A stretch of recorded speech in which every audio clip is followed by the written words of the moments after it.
오늘 예배 가운데 주신 하나님의 말씀을 함께 봉독하도록 하겠습니다. 하나님 말씀은 고린도전서 14장 1절에서 40절까지 말씀입니다. 좀 길지만 함께 봉독하는데 지난주에 은혜를 나눴던 방언에 대한 말씀도 기억하시면서 우리 고린도전서 14장 1절부터 40절까지 말씀 함께 봉독합니다. 사랑을 추구하며 신령한 것들을 사모하되 특별히 예언을 하려고 하라. 방언을 말하는 자는 사람에게 하지 아니하고 하나님께 하나니 이는 알아듣는 자가 없고 영어로 비밀을 말함이라. 그러나 예언하는 자는 사람에게 말하여 덕을 세우며 권면하며 위로하는 것이요 방언을 말하는 자는 자기의 덕을 세우고 예언하는 자는 교회의 덕을 세우나니 나는 너희가 다 방언 말하기를 원하나 특별히 예언하기를 원하노라. 만일 방언을 말하는 자가 통역하여 교회의 덕을 세우지 아니하면 예언하는 자만 못하니라. 그런즉 형제들아 내가 너희에게 나가서 방언으로 말하고 계시나 지식이나 예언이나 가르치는 것으로 말하지 아니하면 너희에게 무엇이 유익하리요? 혹 피리나 검은고와 같이 생명 없는 것이 소리를 낼 때 그 음의 분별을 나타내지 아니하면 피리 부는 것인지 검은 것 하는 것인지 어찌 알게 되리요? 만일 나팔이 분명하지 못한 소리를 내면 누가 전투를 준비하리요? 이와 같이 너희도 혀로서 알아듣기 쉬운 말을 하지 아니하면 그 말하는 것을 어찌 알리요? 이는 허공에다 말하는 것이라. 이같이 세상의 소리의 종류가 많으나 뜻없는 소리는 없나니 그러므로 내가 그 소리의 뜻을 알지 못하면 내가 말하는 자에게 왜곡인이 되고 말하는 자도 내게 왜곡인이 되리니 그러므로 너희도 영적인 것을 사모하는 자인즉 교회의 덕을 세우기 위하여 그것이 풍성하기를 구하라. 그러므로 방언을 말하는 자는 통역하기를 기도할지니 내가 만일 방언으로 기도하면 나의 영이 기도하거니와 나의 마음은 열매를 맺지 못하리라. 그러면 어떻게 할까? 내가 영어로 기도하고 또 마음으로 기도하며 내가 영어로 찬송하고 또 마음으로 찬송하리라. 그렇지 아니하면 내가 영어로 축복할 때 알지 못하는 처지에 있는 자가 내가 무슨 말을 하는지 알지 못하고 내 감사에 어찌 아멘하리요? 너는 감사를 잘하였으나 그러나 다른 사람은 더욱 세움을 받지 못하리라. 내가 너희 모든 사람보다 방언을 더 말함으로 하나님께 감사하노라. 그러나 교회에서 내가 남을 가르치기 위하여 깨달은 마음으로 5마디 말을 하는 것이 1만 마디 방언으로 말하는 것보다 나으니라. 형제들아, 지혜는 아이가 되지 말고 악에는 어린아이가 되라. 지혜는 장성한 사람이 되라. 율법에 기록된 바 주께서 이르시되 내가 다른 방언을 말하는 자와 다른 입술로 이 백성의 말을 지다도 그들이 여전히 듣지 아니하리라 하였으니 그러므로 방언은 믿는 자들을 위하지 아니하고 믿지 아니하는 자들을 위하는 표적이나 예언은 믿지 아니하는 자들을 위하지 않고 믿는 자들을 위함이니라. 그러므로 온 교회가 함께 모여 다 방언으로 말하면 알지 못하는 자들이나 믿지 않은 자들이 들어와서 너희를 미쳤다 하지 아니하겠느냐. 그러나 다 예언을 하면 믿지 아니하는 자들이나 알지 못하는 자들이 들어와서 모든 사람에게 책망을 들으며 모든 사람에게 판단을 받고 그 마음에 숨은 일들이 드러나게 되므로 엎드려 하나님께 경배하며 하나님이 참으로 너희 가운데 계신다 전파하리라. 그런즉 형제들아 어찌할까? 너희가 모일 때 각각 찬송시도 있으며 가르치는 말씀도 있으며 계시도 있으며 방언도 있으며 통역함도 있나니 모든 것은 덕을 세우기 위하여 하라. 만일 누가 방언으로 말하거든 2사람이나 많아야 3사람이 차례를 따라하고 한 사람이 통역할 것이요 만일 통역하는 자가 없으면 교회에서는 잠잠하고 자기와 하나님께 말할 것이요 예언하는 자는 2이나 3이나 말하고 다른 이들은 분별할 것이요 만일 곁에 앉아 있는 다른 이에게 계시가 있으면 먼저 하던 자는 잠잠할지니라. 너희는 다 모든 사람으로 배우게 하고 모든 사람으로 권면을 받게 하기 위하여 하나씩 하나씩 예언할 수 있느니라. 예언하는 자들의 영은 예언하는 자들에게 제지를 받나니 하나님은 무질서의 하나님이 아니시오 오직 화평의 하나님이시니라. 모든 성도가 교회에서 함과 같이 여자는 교회에서 잠잠하라.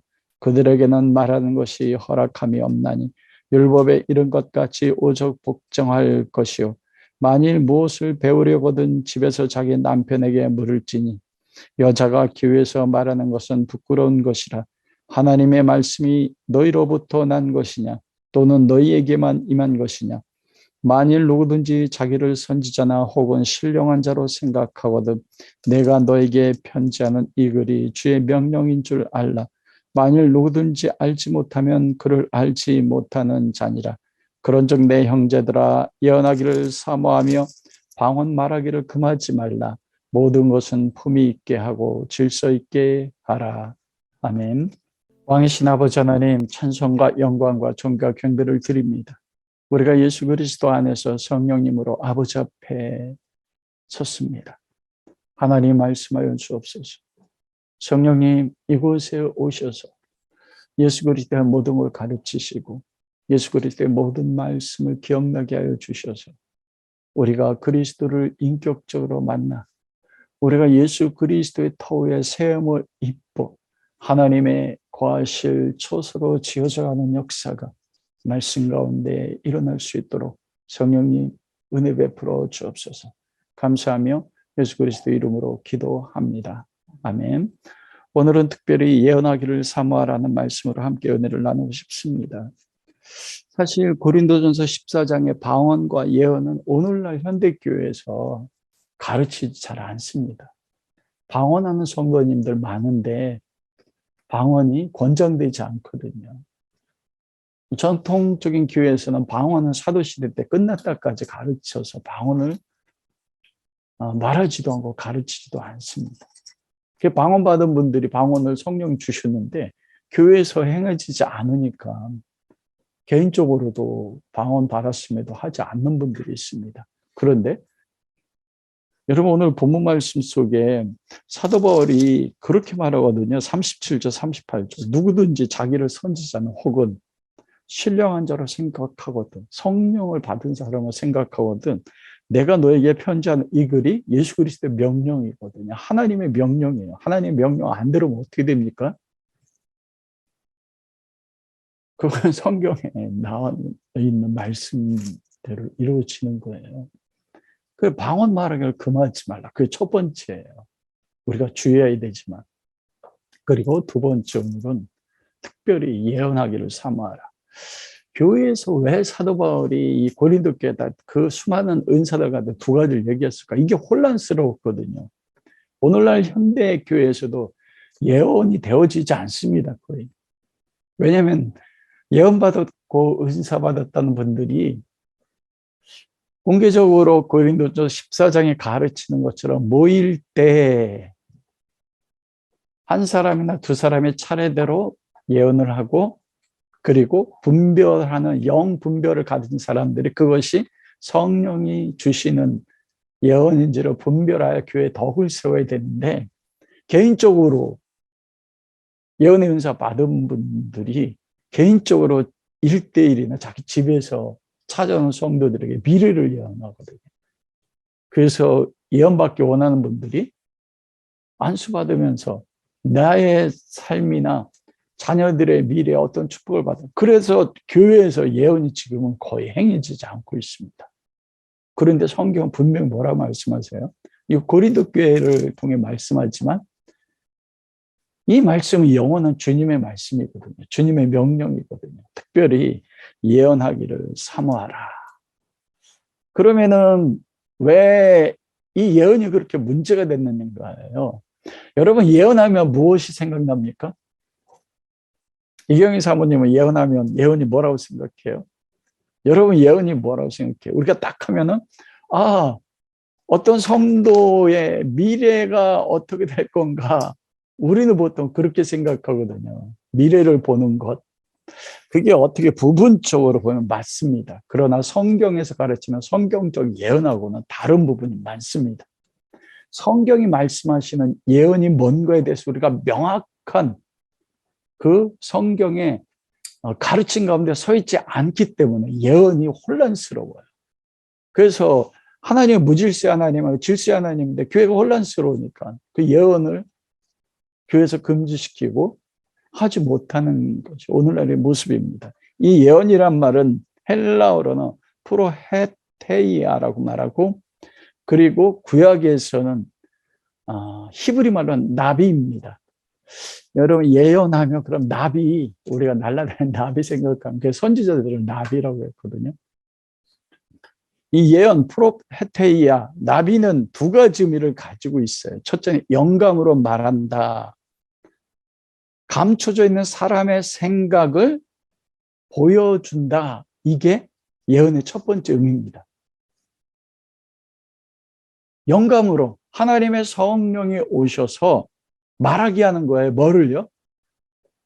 하나님의 백성들 속에 감춰져 있는 사람들의 생각, 마음의 깊은 생각들을 성령이 보이게 하셔서 하나님이 말씀하게 하심으로 말하는 게 첫 번째 예언이에요. 감춰져 있는 것들이 드러난다. 두 번째로 뭐냐? 미리 말한다. 여기서 보는 게 나와요. 미리 보고 알게 하도록 증언하도록 하는 게 이게 두 번째 의미입니다. 개인의 미래를 보는 게 아닌 것이에요. 그래서 예언에서 우리가 그 두 가지 의미를 가지고 첫 번째로 영감을 말한다. 하나님의 백성들 아니면은 믿지 않는 사람들 속에 감춰져 있는 생각들, 그 내면을 보여줘서 말하게 한다. 이게 예언의 첫 번째 의미인데, 여러분 이 예언은 언제부터 시작이냐? 구약시대부터 시작됐거든요. 그 가장 선지자, 예언을 한 선지자 시작은 보통 성경학자들이나 많은 목사님들이 인정하는 게 사무엘부터라고 이야기해요. 최초의 선지자 그리고 선견자라고 해서 사무엘을 이야기하는데, 이 최초의 선지자 사무엘이 어떻습니까? 여러분 그 어린 나이에 하나님의 성소에 자고 있는데 사무엘아 사무엘아 하나님의 음성을 들었어요. 사무엘 시대 때는 하나님의 음성이 희귀했거든요. 그래서 사무엘이 3번이나 엘리에게 내가 제사장님 날 부르셨습니까? 아니다, 나 너 부르지 않았다. 2번째도 그렇게 됐어요. 3번째도 사무엘아 사무엘아. 다시 엘리에게 들어가니까 엘리가 여호와께서 사무엘에게 말씀하는 그때 알아요. 왜냐하면 엘리가 대제사장인데 영적으로 어두웠거든요. 몸은 비둔했지만 그때 여호와께서 말씀하시니 주의 종이 듣겠사오니 주여 여호와여 나에게 말씀하옵소서 꿇어 엎드려 말하라. 그리고 또 하나님 말씀하니까 사무엘이 꿇어 엎드려 주여 주의 종이 주 앞에 있으니 말씀하옵소서. 그러면서 그때 못합니까? 엘리 대제사장의 아들들에 대한 감춰져 있는 죄들을 하나님 다 말씀하시고, 그리고 엘리 집안에 대해서 심판을 말씀하세요. 사무엘이 그걸 듣고 번민이 돼서 말을 못하는 거예요. 그러자 엘리 대제사장이 사무엘을 불러서 여호와께서 너에게 무엇을 말씀하시나 감추면 여호와께서 너 위에 벌을 내리기 원한다. 그러자 그때 사무엘이 하나님이 말씀하시면 그대로 대언합니다. 자녀들 너는 왜 나 여호와보다 네 자식을 귀중히 여겨 내 이름을 멸시했느냐. 비나스 네 조상으로 인해서 내가 영원히 여호와 앞에 선지자로 이 제사장으로 서게 한다. 내가 이제는 그것을 파괴해서 늙어서 죽는 자녀가 없게 하겠다. 이 엘리의 마지막 제사장이 아비아델이잖아요. 다윗의 시대 때. 그런데 그가 아도니아와 같은 편이 돼서 쫓겨나면서 엘리의 제사장의 집안이 끊어집니다. 이게 선지자였었습니다.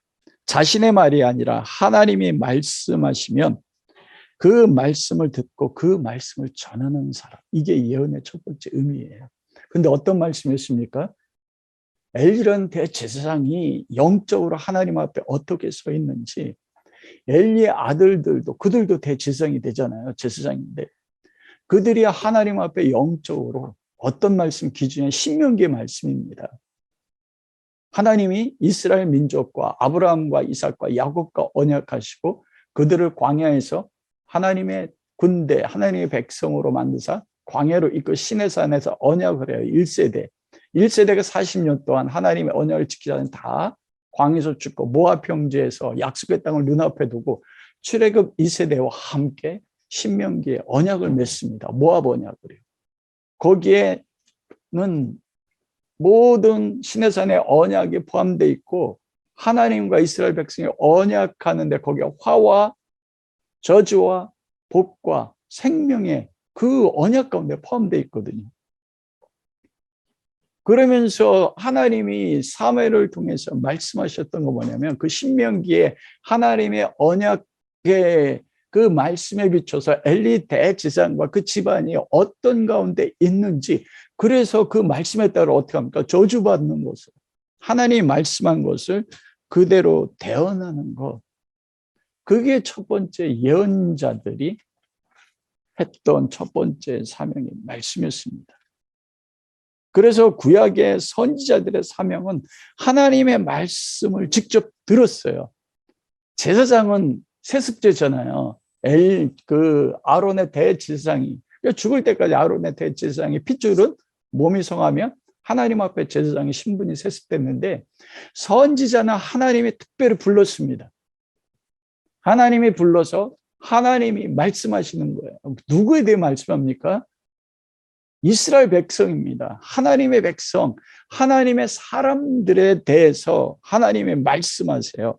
하나님의 백성 이스라엘이 지금 하나님과 영적으로 어떤 상태 가운데 있는지, 신명기 언약을 기반으로 해서 어떻게 언약을 어기고 죄를 짓고 있는지 하나님이 선지자에게 말씀하시면, 선지자는 그걸 가지고 왕 앞에 가서, 이스라엘 백성 앞에 가서 외치는 거예요. 여러분, 왕이 하나님의 뜻을 어기고 있습니다. 백성들이 하나님의 뜻을 어기고 있어요. 선지자들이 하나님의 말씀을 받아서 말씀하면 어떻습니까? 그래서 톱에 켜서 이사야가 죽고 돌에 맞아 죽고, 예레미야는 이집트까지 갔다가 돌에 맞아 죽거든요. 죄에서 벗어나고 회개하지 않으면 신명기 언약에 따라 하나님의 심판과 하나님의 저주로 인해 하나님의 징벌을 선포하는 겁니다. 그리고 회개하여 하나님께 돌아와라, 언약으로 돌아와라. 그럼 여호와께서 너희에게 복을 주실 것이다. 하나님이 말씀하시는 그대로 무엇에 대해 말씀합니까? 하나님의 백성들이에요. 이 고린도 14장에 예언이 교회 덕을 되는다고 하잖아요. 구약의 이스라엘 민족이 신약에서 무엇입니까? 신약 교회지 않습니까? 그들의 영적인 상태요. 그런데 예언자들에 보면 믿지 않는 열방에 대해서도 예언했단 말입니다. 열방이 하나님 앞에 어떤 모습 가운데 있는지, 그들이 어떻게 하나님의 백성을 반대하고 하나님의 백성을 대적하고, 그로 인하여 여호와 심판이 그 열방 가운데 어떻게 이루어질 것인지를 예언하는 것. 숨겨져 있는 것들을 이스라엘 백성들, 교회에 그 믿지 않는 사람들조차도 그들 가운데 있는 마음의 생각과 하나님의 관계들을, 지금의 하나님의 관계들을 영감 성령을 통해서 알게 하셔서 그걸 전하는 게 이게 첫째 예언입니다. 단순하게 어떤 교회나 이 미래에 예언하는 건 나중에 부차적인 거거든요. 이게 예언의 첫 번째 의미인 것입니다. 우리가 조금 이따 보겠지만 고린도전서 14장 24절에도 보면 다 예언을 하면 믿지 아니하는 자들이나 알지 못하는 자들이 들어와서 모든 사람의 책망을 들으며, 25절 그 마음에 숨은 일들이 드러난단 말이에요. 이게 예언이에요. 그 마음에 숨은 생각들이 공적인 예배에 참여했는데 하나님의 성령이 계시로 예언의 은사 받은 사람이 임해서 선포하는 거예요. 예배 참석에 있는 사람들이 영적으로 하나님 앞에 어떤 모습 가운데 서 있는지, 그리고 때로는 조금 이따 있자면 덕과 위로와 권면이 위로잖아요. 영혼의 깊은 절망과 고통 가운데서 모든 소망이 끊어졌다고 하는 그 하나님의 자녀가, 영적 연약한 자녀가 참여하고 있는데 예언으로 풀어줘요. 내가 네 눈물을 보았고 네가 어떤 고통 가운데 있었을 때 그 고통을 인내하며 나를 섬겼던 그 믿음을, 사랑을 내가 보았다. 여러분, 그래서 이 22절에 보면 예언은 믿지 않는 자들을 위하지 않고 믿는 자들을 위합니다. 믿는 자들을 위한 표적이 있거든요. 그리고 23절, 24절에 보면 믿지 않는 자들, 그리고 알지 못하는 자들, 조금 있다면 나누겠지만 그들이 자기들의 마음의 생각이 드러나서 하나님 인정하는, 이게 예언의 첫 번째 의미입니다. 구약의 선지자들, 신약에도 동일해요. 여러분 알면 멋있어요. 이게 지금 예배 가운데 현대교회에 사라졌다는 것은 너무 큰 아픔입니다. 예언의 두 번째는 미리 본다. 미리 보고 말하는 것. 여기서 교회가 혼란스럽거든요. 어떤 한 개인, 교회의 미래를 보고 하는 건가? 아닙니다. 성도의 미래를 알게 하고 복 받게 하는 게 아니에요. 선지자들은 미리 보았고 본 그것을 전하고 기록했는데 무엇을 보았는가입니다, 여러분. 미리 보는데 무엇을 봐요? 여러분 예언을 받아서 무엇을 보고 싶으십니까? 저는 예언을 받아서 보면 예수 그리스도 보고 싶어요. 그리스도한테.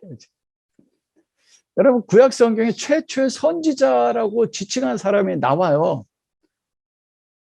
누굽니까? 아비멜렉 왕이 사라를 빼앗아갔잖아요. 아브라함이 내년 이맘때 아들을 준다고 했는데 그 사이에 1년 사이에요.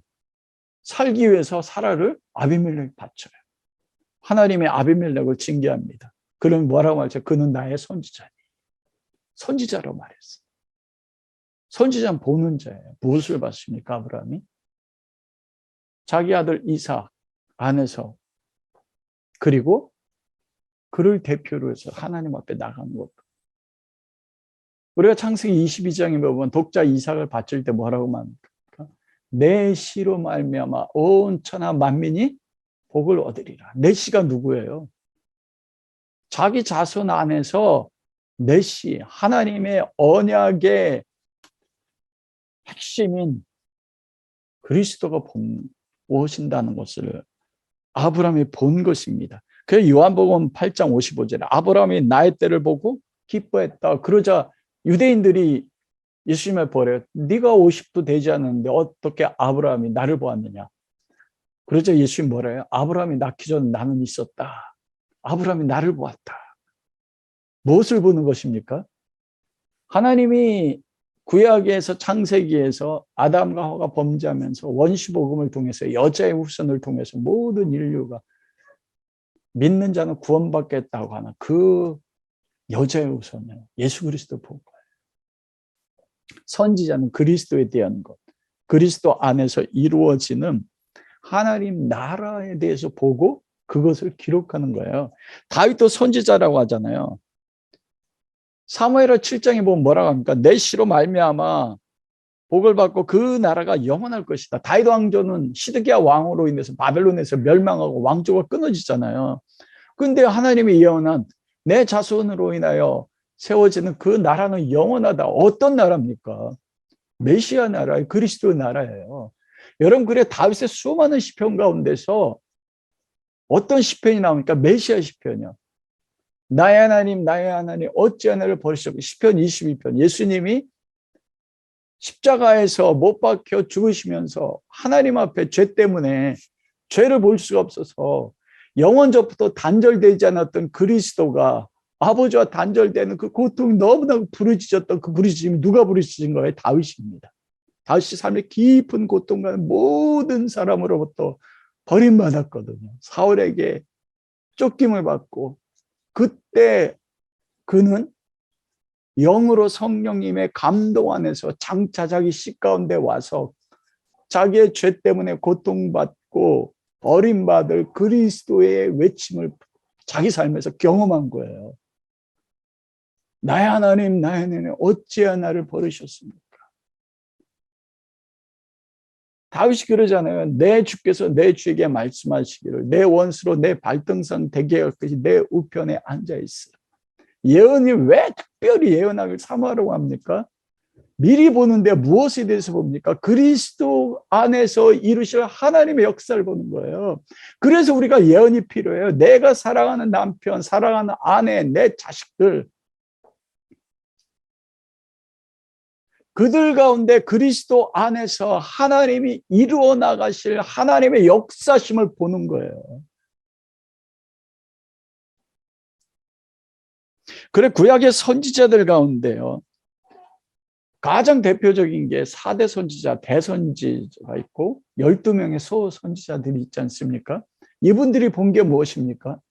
메시아에 대해서 본 겁니다. 메시아, 장차 오실 메시아를 통해서 이루어질 하나님 나라를 본 걸 기록한 거예요. 어떤 개인의 미래를, 그리고 그 메시아를 통해서 이스라엘을 통하여 이루어질 하나님 나라의 모습들을 보고 기록했는데 그 선지자 가운데서 메시아의 초림만 본 선지자들도 있습니다.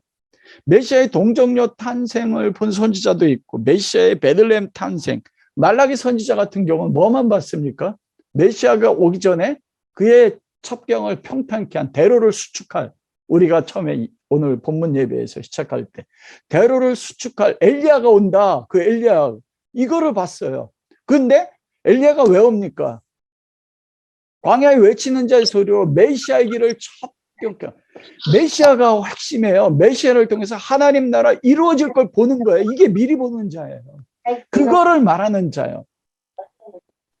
그런데 선지자들 가운데서는 예수 그리스도의 초림, 처음 오심과 재림을 본 선지자도 있고, 그리고 그리스도의 재림을 통해 장차 임할 하나님 나라의 완성된 모습을 보는 선지자들도 있었어요. 에스겔은 무엇입니까? 메시아 안에서, 예레미야도 마찬가지, 새 언약이요. 그리스도 안에서 새 언약. 그래서 이스라엘 민족이 70년 만에 포로로 돌아온 그 환상을 통해서 장차 하나님 나라가 회복될 것을 봤어요. 에스겔은 그 에스겔 47장에서 그 성전된 곳에서 문지방에서 생수양이 흘러넘치는데 예수님이 요한복음에 뭐라고 말씀했습니까? 나를 따르는 자 뭐라고 해요? 그 배에서 생수양이 흘러넘치니 그 배가 누구? 사람이잖아요. 그게 누구예요? 성소된 우리. 예수 그리스도로 말미암아 하나님이 우리 가운데 성령을 켜서 우리가 성전됨으로써 교회를 통하여 생수양이 온 세상 가운데 흘러 넘치는 것을 그리스도 안에서 교회가 하나님 나라로서 생명의 강이 사방으로 흘러 넘쳤고, 에덴 동산에서는 물이 한 줄기였다가 동산 밖에서는 사방으로 생명의 강이 흘러 넘쳐서 넘치는 곳에 뭐예요? 금과 보석들이 있었거든요. 금은 정금 같은 하나님의 백성이에요. 보석은 누굽니까? 대제사장 가슴에 12지파를 각 보석으로 표현했거든요. 가는 곳마다 하나님의 백성들이 넘쳐. 이걸 본 거예요. 이게 예언이에요. 그리고 그걸 말하는 거예요. 이사야 선지자는 뭐합니까? 그리스도의 동정녀 탄생, 임마누엘, 예수 그리스도의 다시 오시는 재림, 초림하는 그 메시아가 고난받는 고난의 메시아예요. 이사야 53장. 그는 흠모할 것도 없고 볼품도 없어서 모든 사람이 버림받아 어린 양과 같이 도수장에 끌려가는 양 같으나 침묵하고 아무것도 말씀하시지 않는, 그러나 다시 오실 예수 그리스도, 그리스도를 통해서 새하늘과 새 땅이 완성될 것까지 이사야는 다 봤습니다. 예수 그리스도의 초림과 예수 그리스도의 재림과 그리고 그 안에서 임하신 하나님 나라. 여러분 보고 싶지 않으세요? 성경을 통해서. 그걸 성경 말씀을 통해서 그리스도 안에서 명확하게 해석되고 보고 그걸 전하는 거, 이게 예언이에요. 그래서 여러분 정통교단에서 예언은 이 두 번째 것밖에 인정하지 않습니다. 예언은 사도시대 때 끝났다고 이야기해요. 근데 고린도전에서 조금 이따 나누겠지만 말씀하는 예언은 첫 번째 예언이거든요. 영감으로 사람 속에, 믿지 않는 사람 속에 감춰져 있는 것들을 보게 해서 그것을 말함으로 덕을 세우는 것. 그러나 이 두 번째도 마찬가지예요. 두 번째는 오늘날 정통교단에서 예언은 뭐냐? 그리스도의 복음의 말씀을 풀어서 전하는 것. 그래서 설교만 예언이다 이렇게 이야기하거든요. 그런데 여러분 두 가지가 다 있습니다. 사도 바울이 예수 그리스도 메시아, 이것이 예언에 있어서 가장 중요한 핵심 가운데 한 가지 이렇게 가르치는 것입니다. 신약에서 예언은 어떻습니까? 예수 그리스도가 누구십니까? 여러분, 예수님 선지자예요? 아니에요? 예수님 선지자입니까? 아닙니까? 왜냐하면 모세가 나와 같은 선지자를 너희 가운데 세우리. 예수님 선지자예요. 왜 선지자입니까? 나는 아버지께서 보이시고 말씀하신 것만 말하고 행했다. 예수님이에요. 3년 공생애 동안 행했던 모든 말씀은 내 스스로 말한 적이 없어요. 완전한 선지자의 모습입니다. 하나님이 보이시고 하나님이 말씀하라고 한 것만 예수님 말하고 행동하셨어요. 그래서 나비 선지자의 처음 감춰져 있는 하나님이 말씀하시는 거 듣고 그대로 전하는 거. 이스라엘 백성이 그때 유대인들이 어떤 가운데 있는지를 보고 예수님 말씀하셨거든요. 그리고 모든 언약의 핵심인 내가 그리스도다. 내가 길이요 진리요 생명이다. 나로 말미암아 아버지께로 올 자 당신 스스로 구원자로서 선포하셨거든요. 그리고 미리 보시는 분이었어요. 뭐예요? 나의 죽음과 나의 부활을 통해 장차 올 하나님 나라, 예루살렘의 멸망, 예루살렘이 무너짐으로써 장차 새로운 예루살렘이 오실 것. 예수 그리스도는 그 삶 자체가 선지자셨고 삶 자체가 예언이셨습니다. 미리 보고 하나님 말씀하시는 거 그대로 말하고 행동으로 이루셨고 장차 그리스도 안에서 재림할 때 이루어질 하나님 나라의 모든 것을 삶으로 살아내셨어요. 그래서 여러분 가장 예언이 무엇인지를 가장 잘 알기 위해서는 예수님의 삶을 보시면 돼요. 사도들도 무엇입니까? 선지자입니다. 바울도 선지자거든요. 왜냐하면 예수 그리스도의 복음만을 선포했거든요. 사도들은. 그리고 그리스도 안에서 임할 하나님 나라. 그리고 고린도서 14장에 따르면 사도 바울이 예언의 은사가 있을까요? 없을까요? 사도 바울에게 주셨거든요. 어떤 한 영혼, 복음을 전할 때요. 베드로도 그 베드로 전후서에 보면 요한도 그러잖아요. 요한복음을 통해서나 그리고 요한계시록의 시작이 뭐라고 되어 있습니까? 예수 그리스도의 계시라. 예수 그리스도 안에서 이루어질 하나님 나라의 모든 것들을 미리 보고 그걸 말로 전하고 글로 기록한 게 요한입니다. 요한이 선지자면서 사도면서 못합니까? 제사장이면서 그리고 예언하셨어요. 그러면 오늘 본문 고린도전서에서 14장에서 예언은 무엇이, 고린도전에서 가르치는 예언은 이 구약과 신약의 예언을 비교해서 우리가 고린도전서 예언은 무엇일까? 첫 번째로는 예언이란 말이 고린도전서에 가장 먼저 나오는 게 고린도전서 11장 4절에서 5절입니다. 4절에 보면 그래요. 물은 남자로서 머리에 못을 쓰고 기도나 예언을 하는 자는 합당치 않다. 이 문제는 남자와 여자가 예배 가운데 기도하고 예언할 때 머리에 쓰는 문제 때문에 문제가 돼서 바울이 정리를 하잖아요. 근데 중요한 핵심은 뭐냐면 남자가 모일 때 기도와 예언을 했어요. 5절 말씀에 보면 무릇 여자로서 머리에 못을 쓰고 기도나 예언을 하는 자는, 여기 보세요. 오늘 우리가 본문 고린도전 14장 읽었을 때 참 마음이 힘든 게 이 34절이다. 여자는 교회에서 잠잠하라. 그에게 말하는 것이 허락되지 않다. 말하는 게 허락되지 않았대요. 이 말씀을 가지고 보수교단에서는 여자가 가르치는 거, 왜냐하면 보수교단은 그 예언을 그리스도의 복음의 말씀을 선포하고 가르치는 게 예언이라고 하잖아요. 그래서 여자는 교회에서 잠잠해야 되니까 여성 안수를 안 준단 말입니다. 여자 장로님도 없고 여자 목사님도 없어요. 그런데 고린도전서 11장 4절 5절에서 보면 무릇 남자로서 무릇 여자로서 기도나 예언을 하는 자는, 예언했단 말입니다. 이게 모였을 때 예배 때 대표기도 하고 예언을 했어요. 이 예언이 무엇일까요? 두 가지가 같이 쓸 수 있습니다.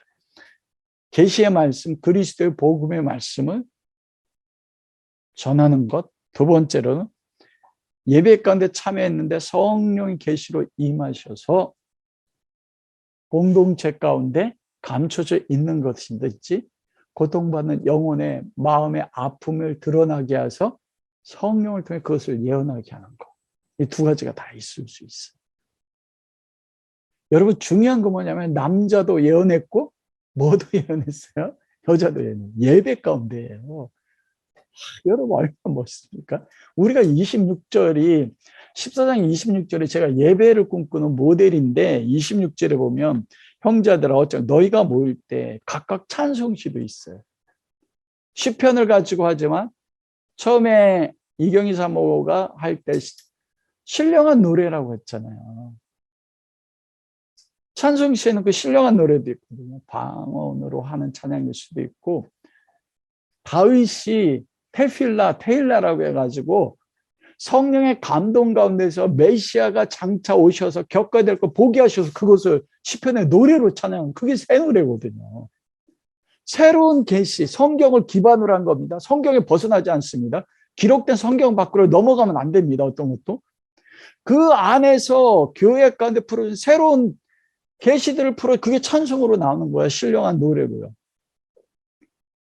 그리고 그곳에 또 무엇이면 가르치는 말씀, 계시도 있으며 이 계시가 예언을 통해서 하나님 풀어주시는 거예요. 방언도 있고 통역함도 있고요. 왜 특별히 예언을 사모하라고 했을까? 그리고 고린도전서에서 14장에서 또 예언에 대해서 말하는 것은 14장 24절 25절. 그러나 너희가 다 예언을 하면 얼마나 멋있습니까? 다 예언이래요. 모든 성도들이 예배드리는데 예언을 다 해요. 그러자 24절에 믿지 아니하는 자들, 이것은 초청되어 불신자들입니다. 내가 누구를 위해 기도하다가 한번 예배에 참여하십시오. 알지 못한 자들, 이건 뭐냐면 성령의 은사를 알지 못해요. 때로는 방언도 알지 못하고 예언도 알지 못한 사람들, 그리고 신앙의 초신자들. 그들이 25절에 보면 어떻게 됩니까? 모든 사람에게 책망을 받고 뭐에 대해 책망을 받아요? 그의 삶의 죄요. 하나님 앞에 어떤 모습 가운데 서 있는지 초신자들은 알지 못한 사람들은 불신자들은 뭐예요? 감춰져 있는 죄들을 드러내서 보고서 말해서 책망을 받아요. 그리고 모든 사람의 판단을 받고 지금 어떤 영적인 상태에 있는지 판단을 받아요. 저지라고 하거든요. 그리고 25절에 보면 뭐라 그 마음속에 숨은 일들이 드러나게 되므로 여러분 이게 마음속에 숨은 일들. 저는 이 말씀 묵상하면서 저도 목사인데 예배를 참여하는데 제가 숨겨놓은 게 예배 가운데 어떤 분이 예언을 통해서 우리 목사님 가운데 드러내면 어떨까? 근데 오픈되는 거예요. 하나님 앞에 뭐가 부끄러운 다윗도 드러나게 되면 마음에 감춰졌던 깊은 죄라든지 아니면 상처라든지 아픔, 그 예배에 참여 알지 못하는 성도가 내가 왜 이렇게 힘든지 몰라요. 너무나 삶이 고통스러운데 죽고 싶어서 자살하고 싶은데 내가 해결할 길이 없는데 그 원인이 무엇인지 몰라요. 그런데 예언을 통해 성령이 그 사람의 깊은 고통과 아픔의 원인이 무엇인지 딱 터치를 해줘요. 여러분 그럼 어떻게 합니까? 그 들은 사람이 무너지는 겁니다. 하나님의 그 사랑의 은혜를 통해 터져나가는 묶여있던 모든 것들이 그냥 무너지는 것입니다. 그 결과가 무엇입니까? 하나님 앞에 엎드려. 불신자가 하나님 앞에 엎드려요. 여러분 그 아브라함에게 내가 복의 근원이 될지 할 때 복을 열 때 제가 바라크라고 했잖아요. 그 복의 처음 원초적인 복은 뭐냐? 꿇어 엎드려 입맞추다 해요. 하나님 앞에 하나님의 반등 앞에 꿇어 엎드리면 이거예요. 예언을 했더니 불신자들이요. 그리고 알지 못한 믿음이 연약한 자들이 자기의 것들이 드러나고 자기의 상처에 대해서 하나님이 위로하고 왜냐하면 조금 있다 보면 예언이 세 가지가 덕이 나온 덕과 권면과 위로가 나와요. 위로받다 보니까 그 앞에 꿇어 엎드려요. 하나님 앞에. 누가 시키는 게 아니에요. 그리고 하나님을 경배해요. 하나님의 이름을 높임. 할렐루야. 그 기적을 경험한 사람들이 일어나서 소리로 여호와를 찬양한 것처럼 이들이 하나님을 경배하는 겁니다. 그러면서 뭐라고 고백해요? 하나님과 그리스도가 너희 가운데 있다 전파해요. 여기서 무엇입니까? 예수 그리스도로 인하여 그리스도 이름이 영광 받았습니다. 요한복음 14장과 16, 15장에 보면 성령이면 그가 나야가 가진 걸 가지고 말할 것이요. 이게 예언이에요. 이게 고린도 교회 가운데 예언할 때 두 가지 모습이 같이 나오는 것입니다. 하나님의 말씀을 그리스도의 말씀으로 선포하고 그들이 감춰져 있는 것들이 드러나고 그래서 그리스도를 영접하여 구원받는 역사 일어나고 또 무엇합니까? 감춰질 영혼의 깊은 아픔들이 드러나서 하나님이 나의 아픔을 보셨구나. 내가 그런 고통 겪을 때 나의 남편도 나의 아내도 몰라줄 때 하나님은 그걸 알고 계셨다. 내가 고통받을 때 그분이 나와 함께 십자가를 좀 고통받았다. 여러분 그때 무너졌던 성도 세워지는 거예요. 이게 조금 이따 덕을 세운다. 교회의 덕을 세우는 거예요. 그래서 사도 바울이 왜 특별히 예언을 하기를 사모하라고 하는 첫 번째 이유가 그것입니다. 교회 유익 때문이에요.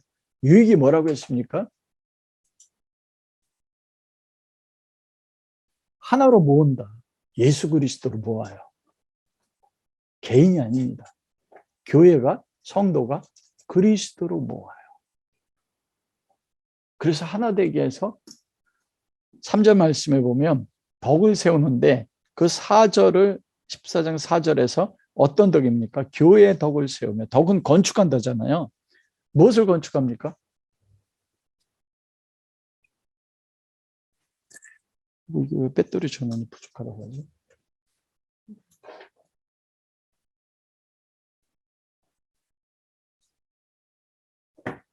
교회 덕을 세우는데 이게 건축해 무엇을 건축해? 하나님의 성전이요. 에베소서 2장 20절에서 22절 사도들과 선지자들 터위에 너희가 세움을 입었나니 그리스도 예수께서 친히 모퉁이 돌에 되셨어요.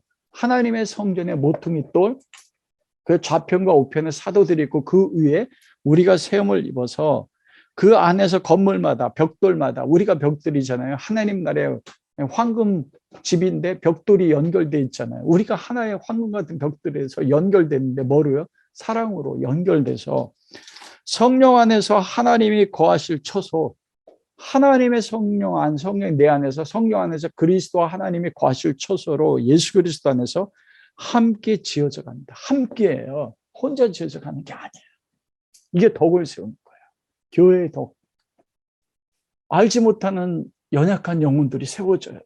믿지 않는 자들이 와서 교회로 정금 같은 믿음으로 서로 사랑 가운데 하나 돼서 그때 뭐합니까? 하나님의 영이 우리 가운데 거하면 우리가 요한 그 고린도전서 13장 사랑 가운데서요. 온전한 것이 올 때 사랑으로 하나 될 때 아가페 사랑이 있을 때 어떻게 해요? 부분적인 사라지고 얼굴과 얼굴을 대면해 본다 이랬잖아요. 모세가 하나님의 얼굴을 대면해 보는 것처럼 다윗이 항상 내가 내 앞에 계신 줄을 보았다는 것처럼 우리가 하나가 돼서 하나님의 거하실 처소가 될 때 성령이 오셔서 성령 안에서 하나님의 영광을 하나님의 얼굴을 대면해 보는 겁니다. 여러분 이 상상만 해도 너무나 기대가 되지 않습니까? 예언을 하는 거예요. 예언하기를. 내가 아니라 교회가 세웁니다. 권면은 파라클레시스예요. 여러분 성령님을 파라클레토스라고 합니다. 성령님 보혜사 가까이에서 함께하고 도와주는 분이에요. 이게 권면이에요. 이게 뭐예요? 성령이 고통과 아픔 가운데 있는 사람과 함께해서 이게 원어적에 보면 그 이름을 불러서 격려한대요. 내가 너를 알아. 안 믿는 사람에게도 네가 고통 가운데 네 고통을 알아. 얼마나 기가 막혀. 나의 모든 어떤 슬픔도 아픔도 누구도 알아주지 않는데 예언이 풀어질 때 하나님이 나를 아셨네. 나의 고통을. 안 믿는 사람이 삶의 절망을 모든 것을 살 소망이 없다고 할 때, 아, 정말 하나님 계셔서 이분이 나를 부르셨네.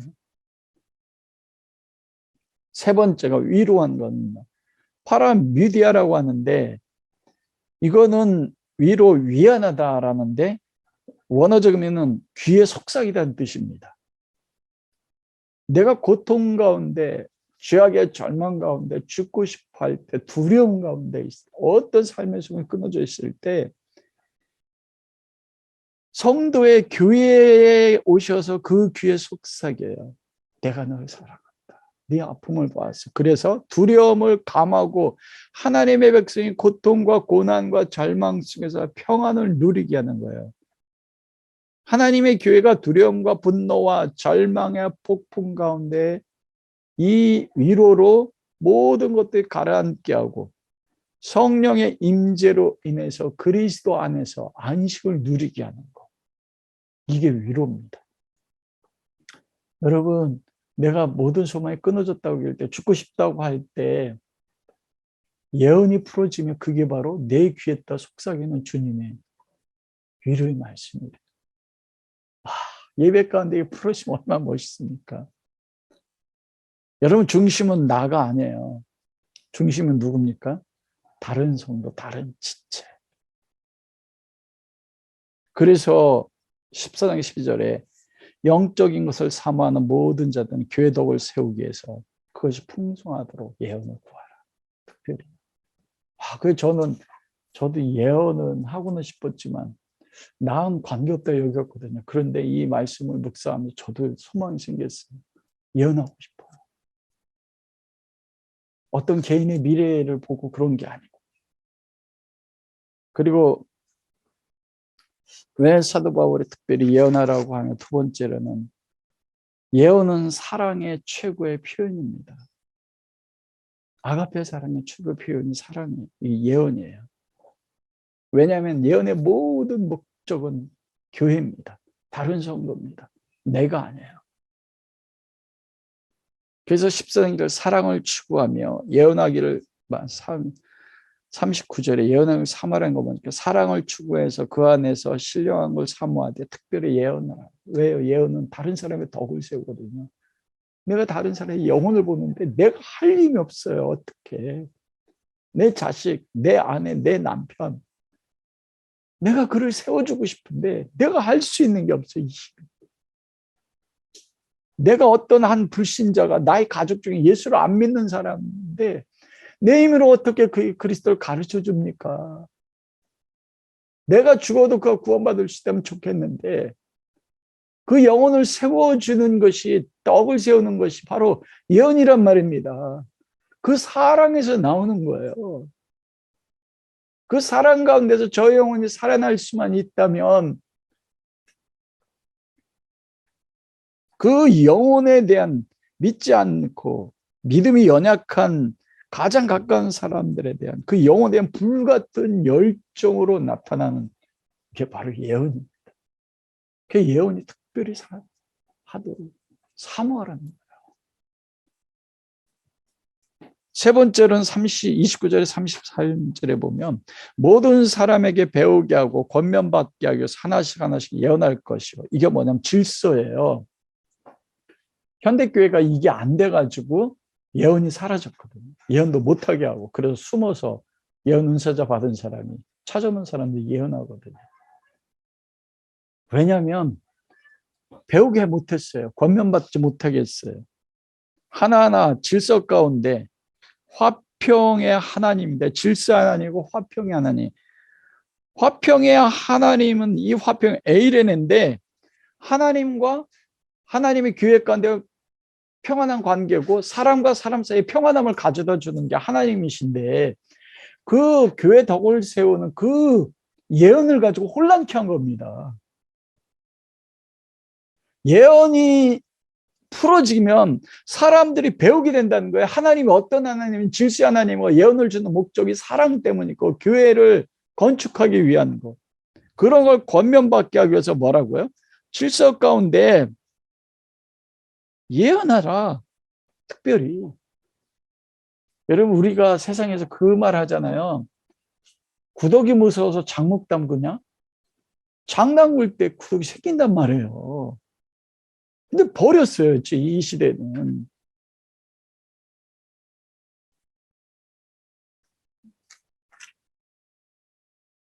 그래서 사도 바울이 그 질서를 위해서 예언을 하되 뭐라 말씀합니까? 한 사람이나 두 사람이 차례대로 한 명씩 한 명씩 말할 것이 혼자가 아니에요. 왜냐하면 예배 가운데입니다. 그리고 뭐라고 이야기해요? 왜 예언한 사람이 둘이나 셋이면 한 사람이 차례로 말합니까? 32절에 왜 예언하는 자들의 영혼 예언하는 자들에게 제재받는다. 이 제재받는다가 뭐냐면 서로 복종한다는 거예요. 그것은 한 사람이 예언하고 두 번째가 세 번째가 예언함을 차례대로 예언함으로써 뭐예요? 예언이 통일성을 가진다는 거예요. 예언하는 사람이 예언을 이 사람이 예언했는데 두 번째 예언한 사람은 전혀 다른 거예요. 이건 아니란 거예요. 제재를 받는다. 서로 순종해요. 왜냐하면 성령 안에서 한 성령이 주시는 예언이기 때문에 이게 분별하는 가운데 한 가지입니다. 동일한 예언, 그래야지 성령이 세워지잖아요. 그러나 29절에서 보면 다른 사람은 분별할 것이요. 예언하되 예언자만 있으면 안 된다는 거예요. 반드시 뭐가 있어요? 분별하는 자가 있어야 돼요. 이 영이 예언되는 영이 성령으로부터 오는 것인지. 그래서 우리가 고린도서 12장에 보면 은사 가운데 분별의 영들을 분별하는 은사가 있어요. 성령에서. 여러분 무당도 여러분 예언하는 거 아십니까? 강화에서 죽었지만 김씨를 가진 성에는 정치 선거철이 되면은요 수십 명의 국회의원들이 와서 머리 뒤밀었어요. 효용이 있었다고요. 여러분 한 개인의 미래를 위해서 예언하는 것은 무당 잡기입니다. 여러분. 하나님의 예언은 그게 아니에요.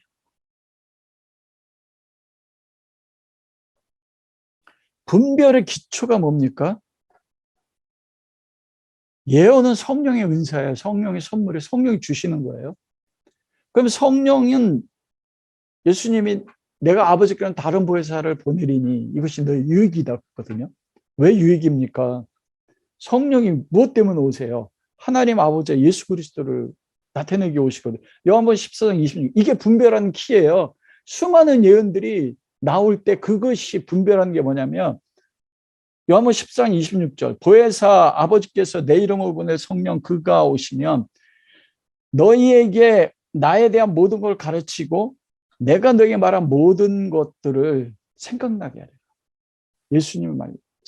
베드로가 성령 받았을 때 예수님이 하셨던 모든 십자가의 구속의 사역의 핵심을 명확하게 기억나고 생각나게 해서 복음의 핵심을 딱 전하지 않습니까? 3,000명이. 우리가 어찌 알고.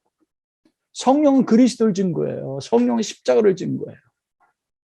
하나님을 진 거예요. 15장 26절이요. 보혜사 곧 아버지께로부터 나오시는 진리의 성령 오실 때 그가 나를 증언할 것이요. 누구를 증언해요? 성령님을 증언해요.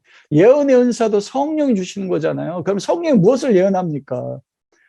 감춰져 있는 걸 드러나게 해서 그리스도가 증언되게 하는 거예요. 요한복음 16장 13절 진리의 성령을 그가 스스로 말하지 않고 오직 들은 것을 말하니 누구에게서 하나님께 그리스도에게 들은 것 그리스도에 대해서 증거한단 말입니다. 그래서 그 결과 14절 내 영광을 나타내는 누구의 영광이에요? 그리스도의 영광, 사람의 영광. 사람이 잘 되는 게 아닙니다, 여러분. 잘 된다는 건 뭐냐면 그들이 그리스도로 모아져서 하나님과 성소로 지어지는 거로 잘 되는 거예요. 내 영광, 그리스도의 영광을 나타내야 돼요. 모든 영적인 예언은요. 왜냐하면 내 것을 가지고 너에게 알리겠습니다. 성령은 성령 자신에 대해서 말씀하지 않습니다. 그리스도에 대한 모든 걸 가지고 말하는 것이에요. 그래서 성령 예언의 은사 모든 은사의 주심의 목적이 유익인데 그리스도로 모아서 그리스도를 영화롭게 하고 예수 그리스도로 인해서 하나님 나라를 세우는 것.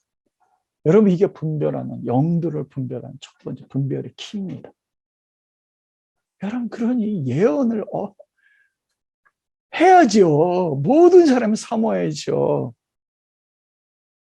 그 결과 모든 사람들이 배우게 돼요. 예수 그리스도와 하나님에 대해서. 그리고 모든 사람이 권면을 받아요. 성령 파라클레토스에서 속삭여서 교회로, 하나님의 것을 초소로 세워집니다. 여기서 문제가 되는 건 뭐냐면 1대1로 예언하는 거예요. 고린도전서 14장에 명확하게 그건 말씀하지 않습니다. 그러나 분별하는 자가 있으면 특별한 경우에서 하실 때가 있다고는 생각해요. 그럼 그건 다루지 않겠습니다.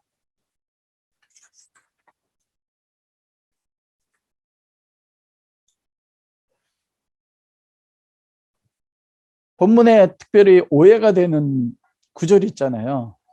33장 하반절에 36절. 여러분, 이거 잘못 해석해서 보수교단에서는 여성 한수 안 합니다, 진짜로. 예언도 끝났다고 이야기해요, 그러죠. 34절과 35절에 여자는 교회에서 잠잠하라. 이 여자는 단수입니다. 그리고 34절에 보면 본문으로 보겠습니다. 여자는 잠 그에게 말하는 것이 허락. 이 말하는 것은 예언은 아닙니다.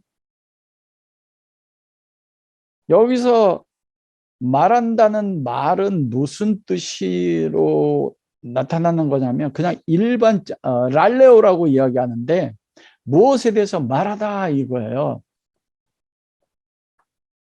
그런데 이 말씀이 36절 하나님의 말씀이 너희로부터 난 것이냐 또는 너희에게만 임한 것이냐. 하나님의 말씀이 임했거든요. 계시로. 그래서 여기 보면 너희로부터 너희만을 통해서 하나님의 말씀이 임했느냐 너희에게만 임했느냐. 이게 뭐예요? 이 단수의 여자. 이름은 안 나오는데 34절에 여자 단수예요. 35절 여자는 만일 무엇을 배우려는 자기 남편에게 물을 것이 여자는 교회에서 잠잠. 이 여자는 단수예요. 이 여자가 어떤 여자입니까? 말해요. 말하는데 36절에 따르면 하나님의 말씀이 나에게만 임했어요. 하나님이 나를 통해서만 말한대요. 하나님이 나에게만 임해서 나만 말해야 돼요. 이게 한 여자에 있었어요. 많은 성경학자들이 우리는 모르지만 고린도 교회 가운데 바울이 여자는 단수로 딱 이해한 고린도 교회는 다 알았다는 겁니다. 이 사람이 유명했다는 거예요. 그래서 35절에 여자는 교회에서 잠잠하라. 그들에게 말하는 것은 허락됨이 없으니. 왜냐하면 예배 가운데요. 왜냐하면 계시가 남한테만 왔어요. 직동 계시가 남한테만 왔어요. 하나님의 말씀이 남한테만 임했어요. 다른 사람들 아니야 말을 안 돼. 이거. 그러자 뭐래요? 35절에 그는 남편에게 말할 것이요. 물을 것이요. 여자는 교회에서 잠잠해라. 바울이 말하는 겁니다. 권위를 가지고. 그러면서 36절을 보면 하나님은 너희에게로부터 이 너희는 복수입니다. 그 앞에 있는 여자는 단수인데 그 34절에 여자는 교회에서 말할 것에 거기 보면 그들에게 이게 복수로 여기잖아요. 아니에요. 3인칭 단수입니다. 원어에 보면. 그들에게는 3인칭 단수 대명사예요. 그래서 원어의 뜻은 바로 앞에 있는 그녀 자신 이런 뜻이에요. 여기서 번역이 좀 문제가 있어요. 그들에게 하면 여러 사람이 되어 있잖아요. 원어에 보면 단수입니다. 앞에 있는 한 여자, 그녀 자신. 그녀 자신에게는 교회에서 공통적으로 예언처럼 말하는 것이 허락되지 않았으니.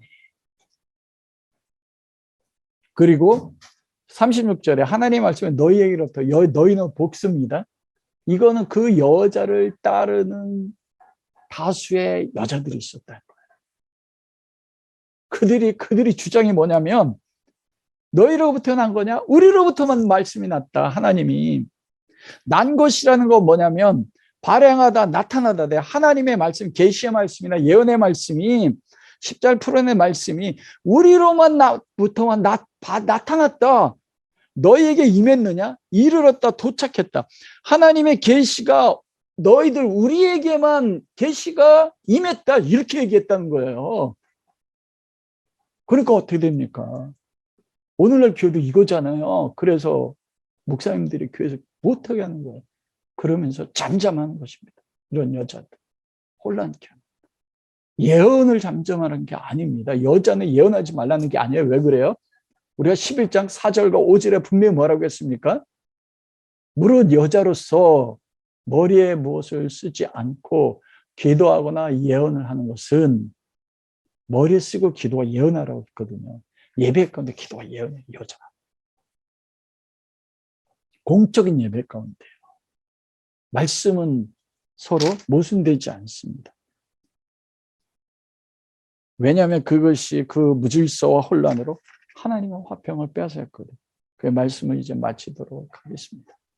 37절에 그리고 24절 말씀에 보면 제가 참 너무 멋있는 거 봤어요. 우리가 다 예언을 하면, 여러분 얼마나 멋있습니까? 여러분 그 성령이 마가다락방에 임하셨을 때 베드로가 말씀을 풀어내잖아요. 마지막 날에 성령이 임하실 때 너희 자녀들이 뭐래요? 예언할 것입니다. 이 자녀들이 지금 효실 집사님 옆에 쭈루루 있는 3명의 자녀들뿐만이 아니고 하나님의 모든 자녀들이에요. 하나님의 자녀들, 홍보사님 옆에 있는 성원이를 통해서 또 예언. 모두 다 예언을 하면 안 믿는 자들이, 알지 못한 자들이 이게 드러나서 교회가 더욱 세워져. 이게 회복돼야 되는 거예요. 37절에 뭐랍니까? 이 말씀은 주의 명령인 줄 알라. 이 말씀, 기록된 말씀이 그리스도의 명령입니다. 누구보다 우선하는 것입니다. 잘못된 해석하면 안 돼요. 방언도 금하지 말아야 되고요. 그러나 질서 있게 해야 됩니다. 덕을 위해서 사랑 가운데 예언도 마찬가지입니다. 그렇게 풀어지면, 여기서 이게 주의 명령이라, 이거 뭐냐면 예언을 사모하면 명령이니까 주님 왜 명령? 주신다는 겁니다. 교회 가운데 예언이 풀어지길 원하는 게 주의 명령, 하나님의 뜻이라는 겁니다.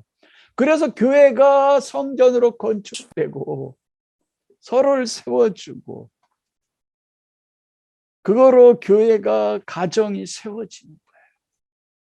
내가 예언을 하나님이 나를 통해 주시고 내가 입술로는 고백하지 않아도 뭐 느껴지는 거예요. 내가 사랑하는 사람이 지금 뭐 때문에 고통받는지.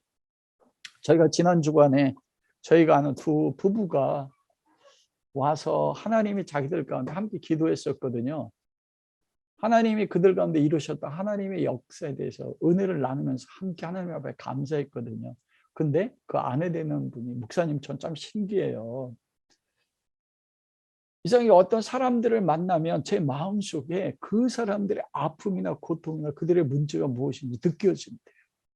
목사님 이게 뭐예요? 그렇죠. 그거 예언입니다. 보였는데요. 그분이 그 고통 때문에 기독교 정신과 의사를 그렇게 찾아갔는데 해결이 안 되는 거야. 아무도 자기 안에 있는 고통과 아픔의 원인은 모르는. 그분이 만나서 딱 위로를 해주는 거예요. 힘드시죠. 이 일 때문에 힘드시죠. 그러자 빵 터져가 눈물을 흘리면서 지금 쌓였던 모든 걸 다 풀어지더라고요. 그게 바로 그 영혼의 숨겨져 있는 알게 하고 그리고 지혜의 말씀을 통해서 세워주는, 예언과 지혜의 말씀이 함께 집사님을 통해서 성령의 은사로 주신 것입니다. 여러분 그게 예언이에요. 죽은 영혼들이 살려요. 그런데 이 모든 것을 주신다는 거죠. 그 주시게 되면 마지막 제가 품위 있게, 무례하니 예의 있게 그 존재 자체의 원형을 인격적으로 인정하면서 하나님이 주시는 말씀에 따라 순종하여 행하는 것.